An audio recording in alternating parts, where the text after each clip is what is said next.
સાગરમાં સરકારી કચેરીઓમાં ટ્રાફિકના નિયમોનું સરેઆમ ઉલ્લંઘન થઈ રહ્યું છે।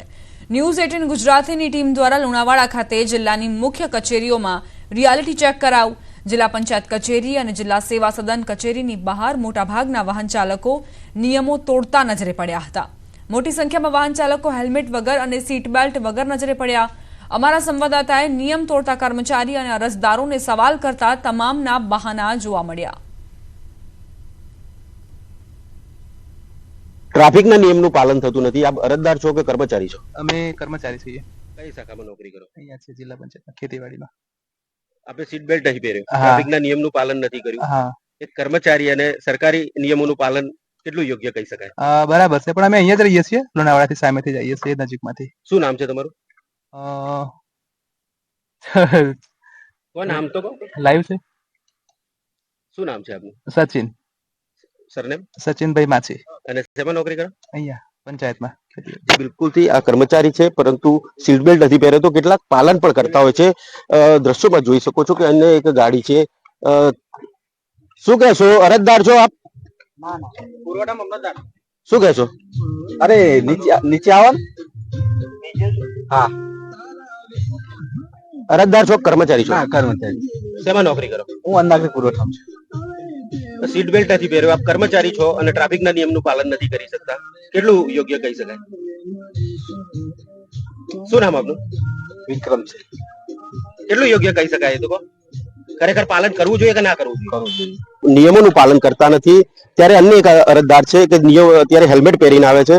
કેટલાક લોકો ટ્રાફિકના નિયમોનું પાલન કરતા નથી, હેલ્મેટ નથી પહેરતા, સીટ બેલ્ટ નથી પહેરતા।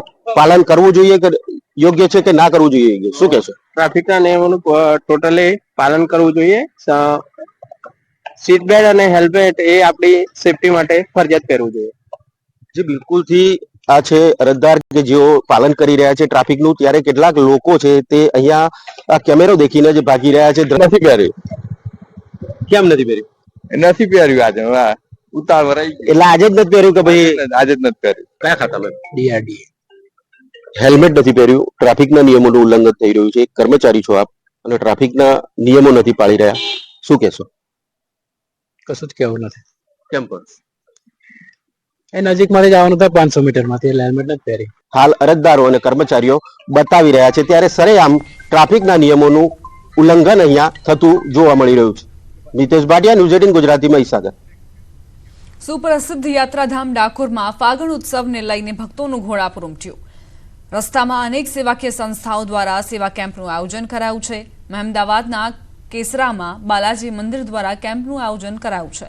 બાલાજી મંદિર દ્વારા 24 કલાક જેવા કેમ્પ કાર્યરત રાખવામાં આવે છે। જ્યુસ, છાશ, આઈસ્ક્રીમ, બપોરે વઘારેલી ખીચડી, પુલાવ સહિતની અલગ અલગ વસ્તુઓ 2-2 કલાકના અંતરે પીરસવામાં આવે છે। તેમજ શ્રદ્ધાળુઓને રહેવાની, સૂવાની, નહાવાની પણ સુવિધાઓ ઊભી કરાઈ છે।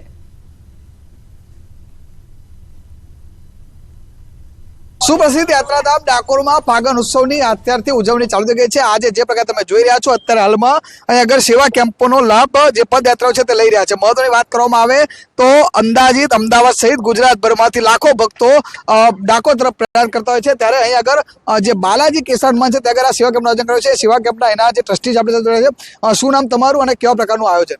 મારું નામ મનીષ મહેતા છે અને ડાકોરના ઠાકોરની મહેરબાનીથી અમે આજે આ 7મું વર્ષ છે અમે આ કેમ્પ કરી રહ્યા છે। અને હાથીજણથી માંડીને ડાકોર સુધી ઘણા બધા કેમ્પ છે, પણ અમારા કેમ્પની એક ખાસિયત છે કે અમારા કેમ્પમાં લગભગ બધી જ જાતની વ્યવસ્થા પૂરી પાડવામાં આવી છે।